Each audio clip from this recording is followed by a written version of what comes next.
ದೇವರ ದರ್ಶನ ಮುಗಿಸಿ ಸಂಸಾರದ ಜೊತೆ ಸಂಭ್ರಮಿಸಲು ಹೋದ ಒಂದು ಇಡೀ ಕುಟುಂಬ ಕೇವಲ ಒಂದು ಕ್ಷಣದ ಬೇಜವಾಬ್ದಾರಿಯಿಂದಾಗಿ ಕಾವೇರಿಯ ಒಡಲಲ್ಲಿ ಮರೆಯಾಗಿದೆ.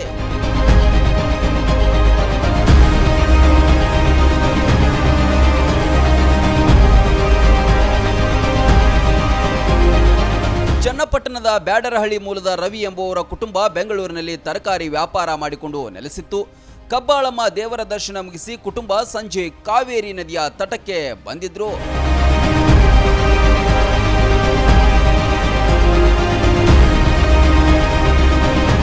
ನದಿಯ ಹಿನ್ನೆಲೆಯಲ್ಲಿ ಒಂದು ಸುಂದರವಾದ ಫೋಟೋ ತೆಗೆದುಕೊಳ್ಳಬೇಕೆಂಬ ಹಂಬಲದಿಂದ ಇಡೀ ಕುಟುಂಬ ನೀರಿಗೆ ಇಳಿದಿದೆ. ಆದರೆ ಮೇಲ್ನೋಟಕ್ಕೆ ಶಾಂತವಾಗಿ ಕಾಣುವ ಕಾವೇರಿಯ ಆಳ ಮತ್ತು ನೀರಿನ ರಭಸದ ಕಲ್ಪನೆ ಅವರಿಗಿರಲಿಲ್ಲ.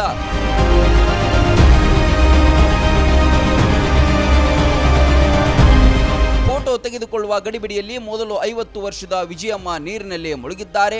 ಅವರನ್ನ ರಕ್ಷಿಸಲು ಹೋದ ಕುಟುಂಬದ ಇತರ ಸದಸ್ಯರು ಒಬ್ಬರಾದ ಮೇಲೆ ಒಬ್ಬರಂತೆ ನೀರಿನ ಭೀಕರ ಸೆಳೆತಕ್ಕೆ ಸಿಲುಕಿ ಕೊಚ್ಚಿ ಹೋಗಿದ್ದಾರೆ.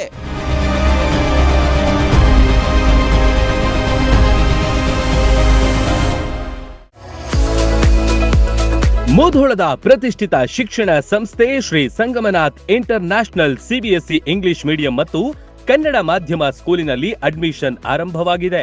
ನುರಿತ ಬೋಧಕರು, ಡಿಜಿಟಲ್ ಕ್ಲಾಸ್ ರೂಮ್, ಸುಸಜ್ಜಿತ ವಿಜ್ಞಾನ, ಗಣಿತ, ಕಂಪ್ಯೂಟರ್ ಲ್ಯಾಬ್ಗಳು, ವಿಶಾಲವಾದ ಆಟದ ಮೈದಾನ, ಸ್ಕೂಲ್ ಬಸ್ ಸೌಲಭ್ಯಗಳಿವೆ.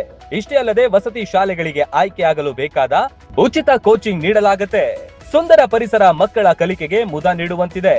ನರ್ಸರಿಯಿಂದ 10ನೇ ತರಗತಿ ತನಕ ಒಂದೇ ಸೂರಿನಡಿ ಗುಣಮಟ್ಟದ ಶಿಕ್ಷಣ ಕಲಿಯುವ ಅವಕಾಶ ನಿಮ್ಮದಾಗಿಸಿ. ಸತತ 13 ವರ್ಷಗಳಿಂದ ಎಸ್ಎಸ್ಎಲ್ಸಿಯಲ್ಲಿ 100% ಫಲಿತಾಂಶ ಬಂದಿದೆ. ಕ್ರೀಡೆ ಹಾಗೂ ಸಾಂಸ್ಕೃತಿಕ ಕಲಿಕೆಗೂ ಹೆಚ್ಚಿನ ಒತ್ತು ಕೊಡುತ್ತೇವೆ. ನಿಮ್ಮ ಮಕ್ಕಳ ಉಜ್ವಲ ಭವಿಷ್ಯವೇ ನಮ್ಮ ಗುರಿ.